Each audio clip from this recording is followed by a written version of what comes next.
스갈에서 4장의 내용은 8가지 환상 중에서 5번째 환상에 해당이 됩니다.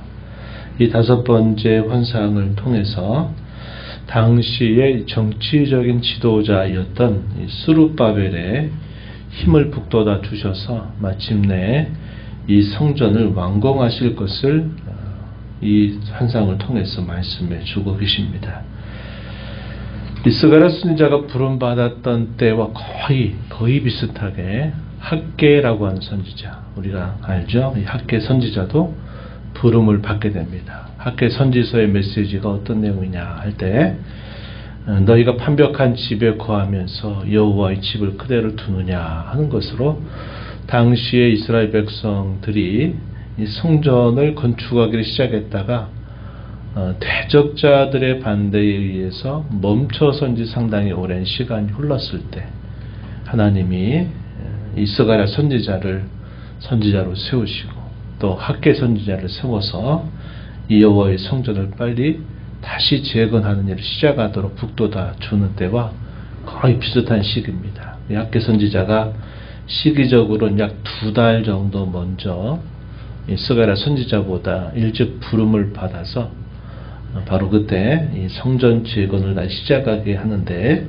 메시지를 전달하게 하셨던 겁니다. 바로 그때 정치적인 지도자가 바로 스룹바벨이라고 하는 총독이었고요.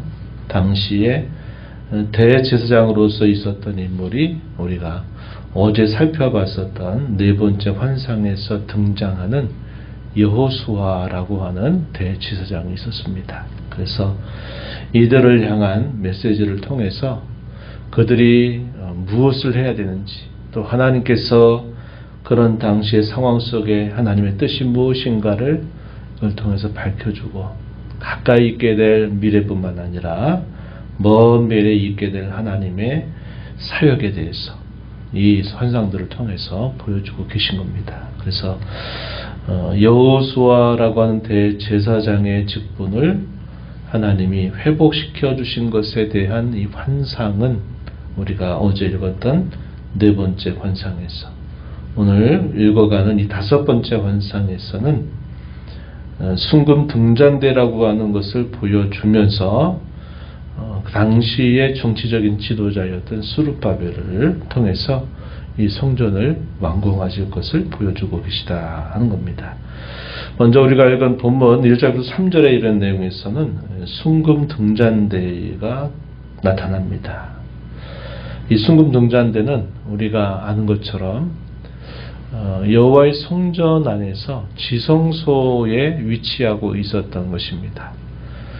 성소와 지성소는 휘장, 여러 겹의 휘장으로 덮여 있었어요. 그렇기 때문에 덮개가 있었기 때문에 그 성소 안에서 또 지성소 안에는 빛이 없었어요. 그 어두운 그 성소 안을 밝혀주는 것이 바로 등잔대라고 하는 겁니다. 이 등잔대가 있는데 거기에는 7개의 등불이 켜지게 되고 거기에는 감람유라고 하는 것을 사용해서 이 등불이 꺼지지 않도록 하는 것이 당시의 제사장의 또 귀한 사명이기도 했습니다. 바로 그 모습이 지금 나타나고 있다는 것이죠. 1절부터 3절에 순금 등잔대가 등장하고요. 그리고 그 환상이 무엇을 뜻하는가에 대한 물음, 또 그에 대한 답변의 내용이 이제 4절 이하로부터 쭉 소개가 되는데, 이 등잔대 곁에 2 감람나무가 또 있는 것이 특징적입니다. 그래서 이것에 대한 뜻이 무엇인가를 묻고 대답해 주는 말씀이 소개되고 있어요. 1절부터 3절로 한번 가서 보시면, 내게 말하던 천사, 계속적으로 이 8가지 환상 중에서 이 스가랴에게 계속 설명해주고 말해주는 천사가 등장하죠. 그리고 우리가 앞에서 살펴본 것처럼 이 1번째와 4번째 환상에서는 말하는 천사 외에 여호와의 천사 혹은 사자라고 하는 특별한 존재가 나타나고 있어요. 이제 그 부분은 이제 오늘 우리가 오전 시간에 좀 더 살펴보면서 또 은혜를 함께 나누게 될 텐데요. 1절로 다시 가서 보면 스가랴 선지자를 깨웠다고 말합니다. 마치 자는 사람이 잠에서 깨어난 것 같았다 이렇게 소개하고 묻습니다. 스가랴 선지자에게 물어요. 내가 무엇을 보느냐? 대답하기를 순금 등잔대가 있는데 그 위에는 기름 그릇이 있고 또 기름 그릇 위에 7 등잔이 있으며 그 기름 그릇 위에 있는 등잔을 위해서 7관이 있고 7개의 관을 통해서 감람류가 끊임없이 공급이 되면서 이 등잔에 불이 계속 켜지도록 했던 것이 성소 안에 있었던 기구였죠. 이 등잔대 곁에는 특별한 것이 보여요. 2 감람나무가 함께 있었습니다. 그래서 하나는 그 기름 그릇 오른편에 또 하나는 왼편에 있는 것을 그대로 설명을 했습니다. 광경을 본 것을 그가 보고를 드려요. 그러면서 묻습니다. 이게 무슨 뜻입니까? 라고 물었더니 그 말해주는 천사, 설명해주는 천사가 대답해 주기를 5절에 보면 내가 이것들이 무엇인지 알지 못하느냐? 예, 내가 알지 못합니다. 라고 대답했더니 이제 설명해 주죠. 6절에 가서 여호와께서 스룹바벨에게 하신 말씀이 이러하다. 만군의 여호와께서 말씀하시되 이는 힘으로 되지 아니하며 능력으로 되지 아니하고 오직 나의 영으로 된다. 당시 정치적인 지도자였던 스룹바벨이 대적자들의 반대 때문에 백성들이 성전을 재건하려고 하는 의지가 꺾여버린 채 시간은 많이 흘러 온 것입니다. 그래서 많이 여러 가지로 답보 상태에 있고 여러 가지로 그 일들을 진행하지 못하고 있는 상태에 있었을 때 이 스룹바벨이 얼마나 낙심을 했을까 하는 것을 우리가 이해할 수 있겠죠. 그럴 때 이 환상을 통해서 스룹바벨에게 하시는 말씀이다. 이렇게 말합니다. 성전 재건의 이 일은 힘으로 능으로 되는 일이 아니다. 그것은 오직 나의 영으로 되는 일이다. 이렇게 말씀을 하고 있습니다. 당시 대적자들의 반대에 의해서 우리가 힘이 부족하고 연약해서 이 일들을 진행하지 못하고 이렇게 있구나라고 생각하기 쉬웠습니다. 그런데 이 환상을 통해서 스룹바벨을 독려하시는 말씀은 이건 힘으로 능으로 될 일이 아니라 이것은 오직 나의 영으로 말미암아 될 일이다. 이렇게 말씀을 하시는 겁니다. 계속 이어지는 말씀을 한번 보시죠. 큰 산아 내가 무엇이냐? 내가 스룹바벨 앞에서 평지가 되리라. 이렇게 표현합니다. 큰 산이 스룹바벨 앞에서 평지가 된다. 뭘 떠올려 줍니까? 많은 대적자들의 반대, 여러 많은 장애물, 어려움 가운데서 도무지 넘어설 수 없는 그런 상황에 있을 때 하나님의 영이 이 큰 산과 같이 되는 이 장애물들이 평지와 같이 바뀌게 되리라. 이렇게 말씀을 주시는 겁니다. 성령으로 말미암아 그렇게 하시겠다 하시는 말씀을 하시는 것이죠. 그러면서 그가 머릿돌을 내놓을 때 무리가 외치기를 은총이 그에게 있을지어다 하리라. 이렇게 말합니다. 예루살렘으로 귀환하고 나서 그 다음 해부터 성전을 짓겠다고 부푼 꿈을 가지고 그 일들을 시작을 했는데 대적자들의 반대에서 약 16년 세월 동안 이 일들을 하지 못한 채 있습니다. 그래서 쉽게 말하면 이제 사분 펐어요. 일하겠다고 사분 딱 폈는데 풀려고 하자마자 하지 못한 채 그대로 두고 있었다는 겁니다. 그래서 아까 말씀드렸듯이 하나님이 스가랴를 부르시기 바로 직전 2개월 전에 학계 선지자를 불러서 그들이 멈춰 서 있는 이 성전을 건축하는 일을 다시 재건할 것을 촉구하게 됩니다. 그래서 다시 그들이 시작하려고 하는 그 즈음에 이런 환상을 주고 계시다는 사실이죠. 그러면서 9절 가서 보면 이 스룹바벨의 손이 성전의 기초를 놓았은즉 그의 손이 또한 그 일을 마치리라 하셨다. 이렇게 말합니다. 이것을 통해서 성전이 이제 완공이 되리라 하시는 격려의 말씀이 소개되고 있는 겁니다. 당시에 황폐해졌던 그들의 환경, 솔로몬 성전의 그 웅장함과 화려함을 볼 수 없는 그런 척박한 상황이죠. 다윗 왕이 성전을 건축하기 위해서 정말 힘을 다해서 준비해 놓았던 가장 고급지고 가장 좋은 재료들이 있는 상태가 아니었어요. 그들이 포로로부터 귀환했지만 솔로몬 시대에 지었던 그런 성전의 모습을 짓기에는 재료도 없고 턱없이 어려운 상태에 있었다는 겁니다. 그래서 마치 그것이 너무나 초라해 보이고 너무나 작은 일처럼 보일 수 있었다는 겁니다.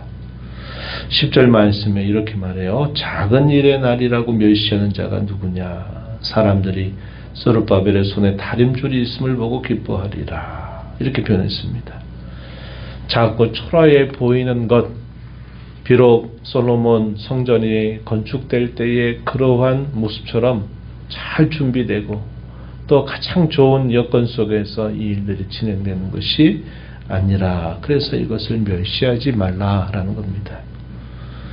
사실상 우리가 아는 것처럼 이 땅에 존재하는 성전은 임시적인 하나의 그림에 불과한 것이다 하는 사실이었죠. 그것은 하늘에 있는 참된 성소의 한 모양에 불과했다는 겁니다. 아무리 솔로몬 성전이 뛰어나도 외적인 모습으로 그 화려함을 자랑했어도 그것은 하나의 보조적인 역할을 하는 것이지 참 성전은 아니다는 사실이죠. 그래서 당시에 눈에 보이는 그 초라함만 가지고 야 이게 도대체 뭐가 되겠냐 이런 식의 생각을 하지 말라고 하는 것이죠. 그래서 이 등잔대 환상을 통해서 이 등잔대가 상징하는 게 뭐겠습니까? 세상을 밝히는 이 교회를 상징하고 있는 그런 대표적인 상징물이죠. 그것을 하나님이 이제 스룹바벨을 통해서 하나님의 영에 의해서 이 일들이 완공돼서 세상 가운데서 이 세상에 비추는 빛의 역할을 감당을 하시겠다는 사실을 보여주는 것이죠. 이때 스가랴가 또다시 묻습니다. 그렇다면 이 등잔대 곁에 있는 두 감람나무가 무엇입니까? 라고 물었어요. 그랬더니 대답해 주시기를 뭐라고 말씀하느냐.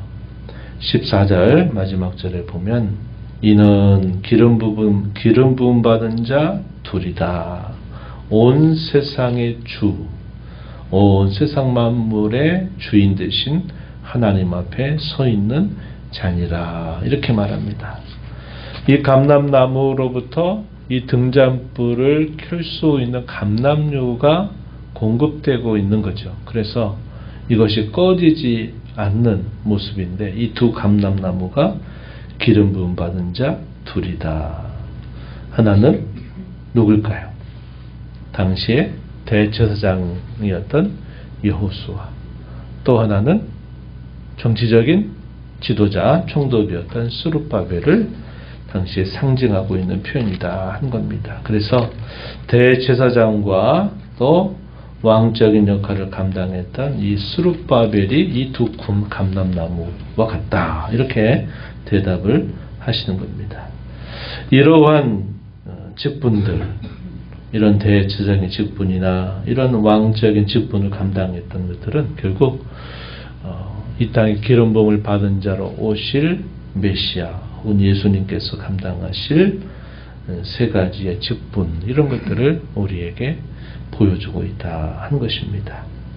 오늘 우리가 이 말씀을 통해서 주님의 교회는 사람의 능으로 힘으로 세워지는 것이 아니라 그것은 오직 성령의 능력으로 세워진다는 사실을 우리가 이걸 통해서 배우게 됩니다. 교회에서 봉사하고 섬기고 또 애쓰고 우리가 하나님을 예배하고 교회가 교회답게 새로워지는 일들은 우리 사람의 노력과 힘이 아니라 성령의 은혜, 성령의 능력으로 우리가 공급을 받게 될 때 이 일들이 제대로 진행된다 하는 사실을 우리가 배우면서 우리 모든 성도들이 이런 성령의 은혜를 늘 힘입도록, 성령의 능력을 힘입도록 힘써야 된다는 사실을 우리가 알게 됩니다.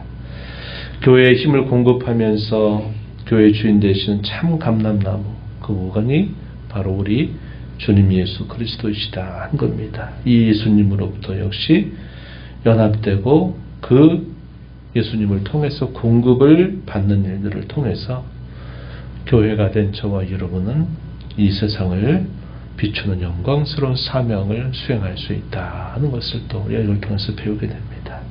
우리 주님의 능력, 우리 성령 하나님의 도우심, 이것이 없이는 교회가 교회다운 사명을 감당할 수 없다. 이것을 우리가 이 완성을 통해서 배웁니다. 오늘 저와 여러분이 이루어가는 몸된 교회가 이러한 능력을 회복해서 교회가 이 세상을 비추는 빛의 사명을 잘 감당하게 되기를 진심으로 바랍니다. 하나님 아버지 감사합니다. 이 새벽 시간 저희들을 또 인도하셔서 아버지 앞에 저희들을 세우시고 오늘도 스가랴 선지자를 통해서 보여주신 환상을 통해 당시에 무너져 있었던 성전 재건하려고 애를 썼지만 결국 중단된 채 오랜 세월이 흘러 버려있는 그러한 황폐한 상황 속에 하나님께서 이제 세우신 지도자들을 통해서 다시 이 일들을 시작하게 하시고 완공하게 하실 것이며 그 일 넘어서 하나님께서 장차 자기 백성들에게 행하신 일들을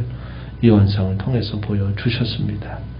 대제사장으로서의 사명을 회복시키시고 또 정치적인 지도자였던 스룹바벨을 힘을 주어서 하나님의 영으로 말미암아 이 일들이 이루어지게 될 것이고 이 일을 통해서 온 세상을 비치는 그런 빛의 사명을 감당하게 하시리라고 말씀해 주십니다. 오늘 저희들에게 교회를 이루게 하셔서 이 땅에 사는 동안 교회가 세상을 비추는 마치 빛과 같아서 그 사명을 감당하기 위해서는 저희 모두가 이런 성령의 능력을 힘입지 않고는 안 된다는 사실을 깨닫습니다.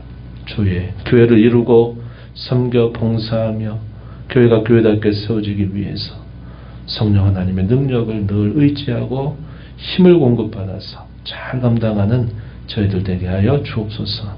주 앞에 나와 기도하는 모든 심령들의 간구를 귀 기울이시고 응답해 주시기를 바라며 예수님 이름으로 기도하옵나이다.